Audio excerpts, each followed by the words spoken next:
सगळ्यात पहिले आपण इंडस्ट्रीमध्ये आणून घेणार आहोत। इंडस्ट्रीमध्ये आणल्यानंतर हा कचरा आपण कन्व्हेअर बेल्टमध्ये टाकू। कन्व्हेअर बेल्टमध्ये कचरा गेल्यानंतर त्याचे छोटे छोटे पीसेस होतील आणि ते पीसेस मग आपण ह्या वॉटर मिक्सिंग चेंबरमध्ये आणू। वॉटर मिक्सिंग चेंबरमध्ये आल्यावर हा कचरा पाण्यासोबत मिक्स होईल आणि तो मग ह्या फर्मेंटेशन टँककडे येईल। फर्मेंटेशन टँककडे आल्यावर 15-20 दिवस किंवा 1 महिन्याचा टाईम पिरियड इथे सेट झालेला राहील आणि ह्या टँकमध्ये तो कचरा पूर्णपणे सडून जाईल। सडल्यावर तो कचरा एकतर बायोगॅसमध्ये जाईल, नाहीतर मग एक बायोफ्युलमध्ये जाईल। बायोफ्युलमध्ये गेल्यावर त्या कचऱ्याचं रूपांतर बायोडिझेलमध्ये होईल, जे आपण व्हेकल्समध्ये यूज करू शकतो।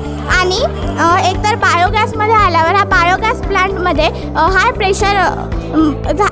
प्रेशर राहील आणि हा जो कचरा इथे जेव्हा येईल त्यामुळे आणखी वेगवेगळ्या प्रकारचे गॅसेस जे आहे ते रिलीज होतील आणि ते रिलीज झालेले जे गॅसेस आहे ते आपण गॅस स्टोरेज टँकमध्ये आणू। गॅस स्टोरेज टँकमधून आपण ती गॅस पाईप थ्रू टर्बाईनकडे आणू। पण जेव्हा ही गॅस पाईपमध्ये येईल तेव्हा ह्या पाईपमध्ये हाय प्रेशर असल्यामुळे ती गॅस एकदम हाय फोर्सने टर्बाईनकडे येईल आणि टर्बाईन रोटेट होईल। टर्बाईन रोटेट झाल्यामुळे इलेक्ट्रिसिटी जनरेट होईल आणि ती इलेक्ट्रिसिटी आपण ह्या पॉवर हाऊसमध्ये स्टोअर करू। पॉवर हाऊसमध्ये स्टोअर झाल्यावर ही इलेक्ट्रिसिटी आपण सिटी आणि विलेजमध्ये डिस्ट्रीब्यूट करू। पाणी बचत याविषयी एक मॉडेल तयार केले आहे। माझ्या मॉडेलचे नाव आहे टँक फुल अलार्म। आपल्या दैनंदिन जीवनात वेळोवेळी पाण्याची गरज असते, त्यासाठी पाणी साठवण्यासाठी घरावर पाण्याची टँक असते। मोटर पंपाच्या मदतीने टँकमध्ये पाणी भरत असतो। बऱ्याचदा मोटर सुरू करून इतर कामे करतो। आपल्या लक्ष नसले की खूप वेळ मोटर सुरू राहून वीज बिल पण जास्त येते। हे सर्व टाळण्यासाठी आपला हा टँक फुल अलार्म आपला खूप उपयोगी होईल। हे बटन पहिल्यांदा चालू करायची आणि मग हे वाले बटन चालू करायची आणि मग हा पाणी ह्या वाऱ्यात टच होते, आपण बंद करून टाकायची आणि हे पण बटन करून टाकायचे बंद। या प्रोजेक्टमध्ये मी सलाईन थ्रू जे हानी होते तिला टाळण्याचा प्रयत्न केला आहे। आपण बघतो की हॉस्पिटलमध्ये सलाईन अशी डायरेक्ट लावलेली असते, त्यामुळे एखाद्या वेळेस सलाईनला संपायला 1 ते 1.5 तास लागतो। ते संपल्यावर जर पेशंट झोपी जातो आणि परिचारिका आपल्या कामात मग्न असेल तर सलाईनमधला लिक्विड संपल्यावर आणि कोणाला माहीत नसल्यावर तो पेशंटच्या बॉडीमधून वापस खिचला जातो। ब्लड व्हॅक्यूम थ्रू वापस खिचला जातो आणि त्याने बॉडीमधला ब्लड पण कमी होतो। याला थांबवण्यासाठी आपण हे प्रोजेक्ट तयार केलेला आहे। या प्रोजेक्टमध्ये बॅटरी, बझर, वायर्स आणि सेन्सरचा यूज करून आपण हा बनवला आहे। रबरच्या थ्रू बॉटलचा वेट कॅल्क्युलेट करून आपण त्याला एका सडनली स्थिर केला आहे एका पॉईंटवर आणि जसा हा पाणी कमी होईल, करून दाखव रे, ढिला कर, जसं हा तो पाणी कमी होईल आणि बॉटलचा वेट कमी होईल तर तो वर टच होईल आणि तो टच झाल्यावर बझर वाजेल, तो असा वर जाताना टच होईल। बघा, हा बजर वाजला, याने परिचारिका ही अलर्ट होईल आणि रुग्ण पण। अभी जो दुनिया में पॉपुलेशन में बहुत ज़्यादा बढ़ रही है और पॉपुलेशन के बढ़ते ही वेस्ट भी बढ़ रहा है, तो वो वेस्ट को जब हम जलाते हैं उससे हीट का भी कुछ यूज़ नहीं होता और कार्बन डाइऑक्साइड से पोल्यूशन भी होता है। तो ये ना हो इसलिए हमने हमारा प्रोजेक्ट बनाया। तो इसमें जब हम यहाँ पे कचरा जलाएंगे तो ये थर्मो इलेक्ट्रिक जनरेटर उसको इलेक्ट्रिसिटी में कन्वर्ट करेगा, जिसे हम कभी भी यूज़ कर सकते हैं। और जो पोल्यूशन होगा उसे हम ये अलगी बायोरिएक्टर में स्टोर करेंगे, अलगी बायोरिएक्टर, हाँ, जिसमें अलगी, तो ये जो अलगी जो है ये कार्बन डाइऑक्साइड को एब्जॉर्व करेगी और बदले में हमें ऑक्सीजन, बायोडीजल, बायो ऑयल जैसे products. I show you the working of this model. You can use this laser that stand for light amplification simulated emulation of radiation.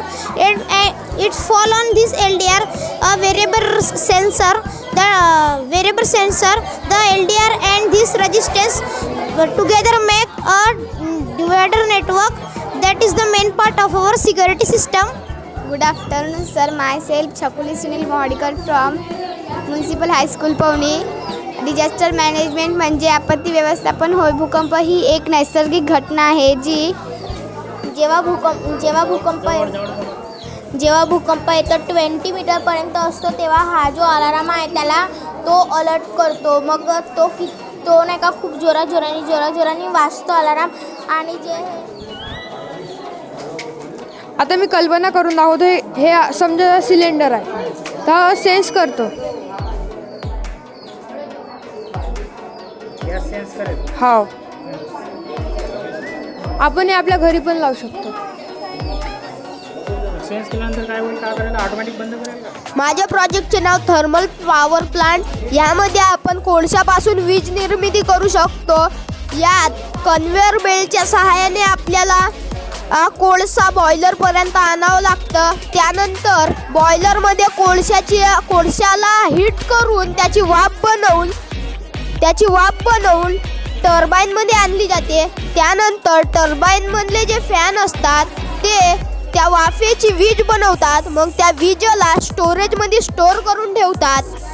आणि याचा वापर फॉर एक्झाम्पल बरसातीची वेळ आहे, पावसाची वेळ आहे आणि रात्र आहे. या वेळेमध्ये आपण सोलारनं काही वीज तयार करू शकत नाही. आणि रात्रीच्या वेळेस पावसाळ्याची वेळ आहे तर आपल्याला काही वीज पुरवठा करू शकत नाही कोणी. त्यावेळी आपण या प्रोजेक्टच्या सहाय्याने वीज आपल्या घरी पुरवठा. Yashwant Muralidhar Mishra. My project name is air pollution free project. वायू प्रदूषण फिल्टर. जे आपल्या रस्त्यावरील गाड्या आहेत त्याचा जो पोल्युशन निघतो तर तो आपल्यामध्ये ॲब्झॉर्ब करतो.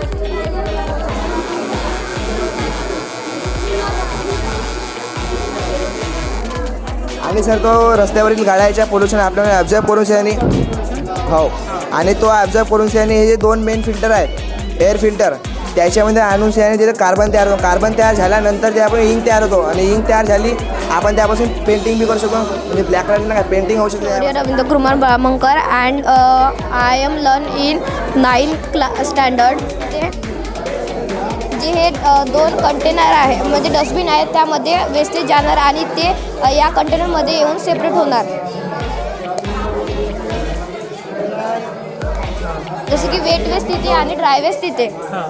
आणि जो ड्राय वेस्ट आहे तो सोलर क्रशरमध्ये येऊन क्रश होणार आणि तो स्मॉल पार्टिकलमध्ये कन्वर्ट होणार. आणि हा सोलर क्रशरमध्ये आपल्याला दुसऱ्या इथून कुठून एनर्जी न देता सोलरमधूनच एनर्जी देता येऊ शकते. इथे जो ड्राय वेस्ट आहे तो क्रश होणार आणि तो त्याच्या स्मॉल पार्टिकलमध्ये कन्वर्ट होणार. आणि हा जो ड्राय वेस्ट आहे त्याची जे स्मॉल पार्टिकलमध्ये कन्वर्ट झालेला फॉर्म आहे त्यापासून आपण रोडसुद्धा बनवू शकतो. आणि जो राहिलेला वेट वेस्ट आहे तो गॅस प्लांटमध्ये टाकून आपण त्यापासून बायोगॅस. माझे पूर्ण नाव मधुर गौतम जन्मंदू आहे. वर्ग 9वा. माझ्या शाळेचे नाव अडॅड विद्यालय अडॅड. प्रोजेक्टचे नाव आहे carbon dioxide purification and water purification. कारखान्यातून जो निघणारा कार्बन डायऑक्साईड किंवा इतर जे वायू आहेत घातक वायू ते वातावरणात न सोडता आपण या प्युरिफिकेशन चेंबरद्वारे आपण त्याला फिल्टर करून याच्यामध्ये फिल्टर पेपर बसवले आहेत. फिल्टर पेपरद्वारे ते प्युरिफाय होऊन जे डस्ट पार्टिकल्स आहेत ते इथं टच होऊन जे हलकी हवा आहे ते इकडं पास होत आहे. पास होणे हे कसं सांगत आहेत की जे प्लास्टिक बबल्स आहेत ते आपल्याला सांगून राहिले की ते प्युरिफाय होत आहे आणि ऑक्सिजनची निर्मिती होत आहे या साईडकडून. झाडांची कत्तल झाडं कटल्यामुळे जे ऑक्सिजन जे मिळत होता तो पण नाही मिळत आहे आता. तर कार्बन डायऑक्साईडला प्युरिफाय करून आपण ऑक्सिजनची निर्मिती करू शकतो. आणि कारखान्यातून जो निघणारा डस्ट वॉटर खराब पाणी जो कोणता पण आहे केमिकल्स वगैरे खराब पाणी वगैरे जे कोणते पण आहे ते या पाईप थ्रू या कंटेनरमध्ये येत आहेत. कंटेनरमध्ये प्युरिफाय होऊन जो आपला बोरवेल घरी ज्याप्रमाणे बोरवेल असते ना त्याप्रमाणे इथं मोटर फिक्स केलेली आहे. त्यानंतर जो प्युरिफाय पाणी होऊन जो आहे तो प्युरिफाय पाणी इथं पडत आहे. माझे नाव कृष्णा जीवन गबने आहे. मी विकास हायस्कूल पवनी या शाळेत शिकते. My model name is integrated farming. In this integrated farming we can do many businesses in a small place. म्हणजे आपण इथं वेगवेगळे बिझनेस करू शकतो एका लहानशा जागेमध्ये. म्हणजे इथे वर पोल्ट्री फार्म आहे. या पोल्ट्री फार्ममध्ये ह्या कोंबड्या राहणार व खाली त्याचा फिश पॉन्ड आहे. म्हणजे आपण जे शेतातले धान्य आहे ते आपण यांना खायला देऊ शकतो. आणखी यांचं जे वेस्ट आहे ते मच्छर खाणार. यामुळे आपले जे खर्च आहे यांना खाण्यापिण्याचं ते आपले वाचणार. आणि हे काऊशेड आहे. या काऊशेडमध्ये आपण त्यांना इथलं स्तनस वगैरे खायला देऊ शकतो. आणखी त्यांचं वेस्ट आपण फर्टिलायझर्स म्हणून इथं वापरू शकतो. आणि हे ह्युमस कंटेनिंग वॉटर असल्यामुळे इथलं जे पाणी आहे ते आपण शेतीला देऊ शकतो. आणखी इथं काऊशेडमध्ये आपण मिल्कचा बिझनेस करू शकतो की जास्तीत जास्त आपण प्रॉफिट कसं घेऊ शकतो. आणखी इथं फक्त आपण शेतीच नाही तर आपण इथं फ्रूट्स आणि फ्लावर्सचा पण बिझनेस करू शकतो. आणखी हे रेन वॉटर हार्वेस्टिंगचं आहे. याच्यामध्ये जे पावसाचं पाणी आहे ते जमा होणार आणि या पाईपद्वारे ते इथे जमिनीत जिरणार किंवा याचं कनेक्शन या सोकपिट्सकडे राहणार. हे इथे आपण दगडं ठेवले आहेत. या दगडांच्या गॅपमधून ते पाणी आहे ते अंदर जाणार आणि इथं ते जमिनीत जिरणार.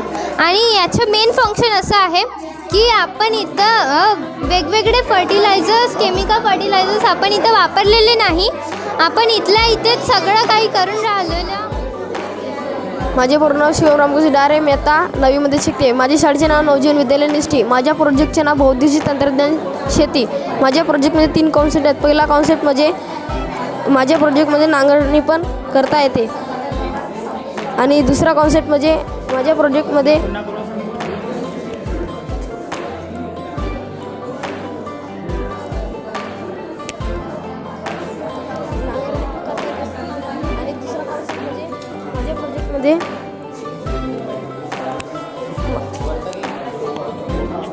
माझ्या प्रोजेक्टमध्ये फवारणी पण करता येईल.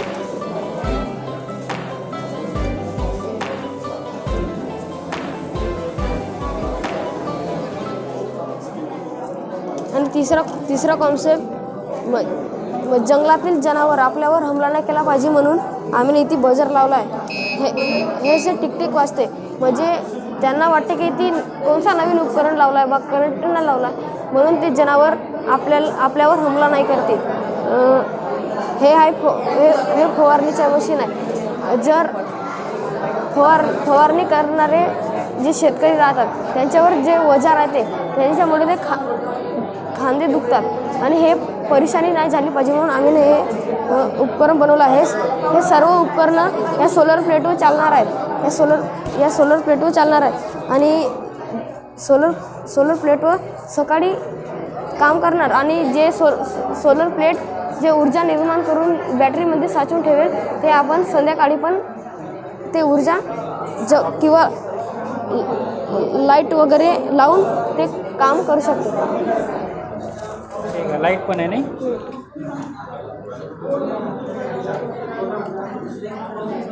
माझं पूर्ण नाव पारस संजय ब्राह्मणकर आहे. मी विवेकानंद विद्याभवन अड्याड येथे शिकत आहो. माझ्या प्रोजेक्टचे नाव bicycle based green source vehicle आहे. इथे आपण निमित्ताने जातात तर आम्ही सायकलवर डायनामो नावाचा एक उपकरण लावले असते. ही सायकल फिरत असताना इलेक्ट्रिक जे जी इलेक्ट्रिक आहे ती एका बॅटरीमध्ये स्टोर म्हणजे सगळं सायकल पडू शकते.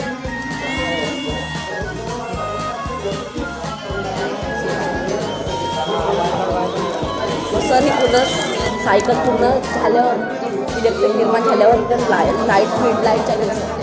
असं माझ्या प्रोजेक्टने दाखवलेलं आहे. सिद्धसुद्धा झालेलं आहे.